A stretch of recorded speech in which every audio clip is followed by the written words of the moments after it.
दोस्तों, देश की राजनीति में इस समय एक बड़ी हलचल देखने को मिल रही है क्योंकि मुख्य चुनाव आयुक्त यानी कि ज्ञानेश कुमार के खिलाफ संसद में कार्यवाही की चर्चा तेज हो गई है।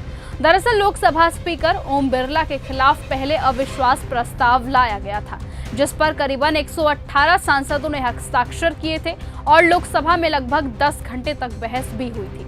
लेकिन वोटिंग के बाद ये प्रस्ताव खारिज हो गया और ओम बिरला अपनी कुर्सी बचाने में सफल रहे। अब ठीक इसी तरह की स्थिति मुख्य चुनाव आयुक्त ज्ञानेश कुमार को लेकर बनती दिखती है, लेकिन फर्क ये है कि इस बार मामला और ज्यादा बड़ा बताया जाता है। जानकारी के मुताबिक ज्ञानेश कुमार को पद से हटाने के लिए महाभियोग की प्रक्रिया शुरू करने की तैयारियां पूरी हो रही हैं और 200 से ज्यादा सांसदों ने इस प्रस्ताव पर हस्ताक्षर किए हैं, जिनमें करीबन 130 लोकसभा सांसद और 60 से ज्यादा राज्यसभा के सांसद शामिल बताए जा रहे हैं। हमें पता है कि हमारी संख्या क्या है, हमारे पास बहुमत नहीं है लेकिन नैतिक बल है और जितने कॉन्स्टिट्यूशनल इंस्टीट्यूशंस हैं, मोदी जी की सरकार ने जिस प्रकार उनका दुरुपयोग किया है, अब जहां भी उस इंस्टीट्यूशन पर अंगुली रखेंगे वहां पे आपको एक धब्बा नजर आएगा, दागदार नजर आएगा। और इसके माध्यम से हम लोगों ने एक संदेश देने का हमेशा प्रयास किए कि किस प्रकार हमारे साथ वो इम्पार्शियल नहीं है, वो पार्शियल होकर काम कर रहे हैं, प्रेजुडिस होकर काम कर रहे हैं और सत्ता के एजेंसी के रूप में वो काम कर रहे हैं और वो एक स्वतंत्र निष्पक्ष होकर काम नहीं कर रहे हैं। इसलिए हमें इस प्रकार व्यवस्था में जिसे कहा जाए ये कदम हमें उठाने पड़ेंगे।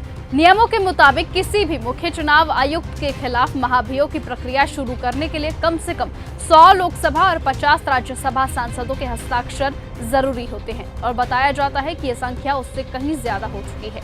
विपक्षी दलों का आरोप है कि ज्ञानेश कुमार का कामकाज पूरी तरह से निष्पक्ष नहीं रहा और उन्होंने चुनाव आयुक्त के संवैधानिक पद पर रहते हुए भेदभावपूर्ण रवैया अपनाया है। विपक्ष का कहना है कि कई मामलों में चुनावी अनियमितताओं या फिर कथित फ्रॉड की जांच में जानबूझकर देरी की गई और कुछ मामलों में कार्यवाही करने से बचा गया। इसके अलावा ये भी आरोप लगाया जा रहा है कि वोटर लिस्ट में नाम हटाने की प्रक्रिया और दस्तावेजों की जांच के नाम पर कई लोगों को वोट देने के अधिकार से वंचित किया गया। विपक्ष का ये भी आरोप है कि जब विपक्षी नेताओं की तरफ से कोई बयान या फिर कोई गलती होती है तो तुरंत नोटिस जारी हो जाता है, लेकिन सत्ता पक्ष के नेताओं के विवादित बयान पर चुनाव आयोग की तरफ से वैसी कोई सख्त कार्रवाई देखने को नहीं मिलती। इसी वजह से विपक्षी दलों ने इस पूरे मामले को लोकतंत्र और चुनावी व्यवस्था की निष्पक्षता से जोड़ दिया है। हालांकि सरकार या फिर चुनाव आयोग की तरफ से इन आरोपों को लेकर अलग अलग प्रतिक्रियाएं भी सामने आई।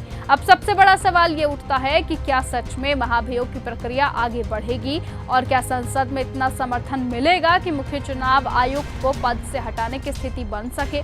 और अगर ऐसा होता है तो ये भारतीय लोकतंत्र के इतिहास में एक बेहद दुर्लभ और बड़ा घटनाक्रम माना जाएगा, क्योंकि अभी तक किसी मुख्य चुनाव आयुक्त को इस तरह हटाने की स्थिति बहुत कम देखने को मिली है। इसलिए आने वाले दिनों में ये मुद्दा संसद और देश की राजनीति में बड़ी बहस का विषय बन सकता है। देखने वाली बात ये होगी कि क्या सचमुच अब ज्ञानेश कुमार को पद से हटाने का रास्ता पूरी तरह से साफ हो गया है, क्या विपक्ष की जीत होगी और क्या सचमुच ज्ञानेश कुमार इस्तीफा देंगे या नहीं, वो तो आने वाला वक्त ही तय करेगा। फिलहाल आज की इस खबर में सिर्फ इतना ही। देखते रहिए और बने रहिए न्यूज गंगा के साथ। आप क्या चाहते हैं कि क्या सचमुच ज्ञानेश कुमार को इस्तीफा दे देना चाहिए, तो अपनी राय जरूर लिखिए। नमस्कार।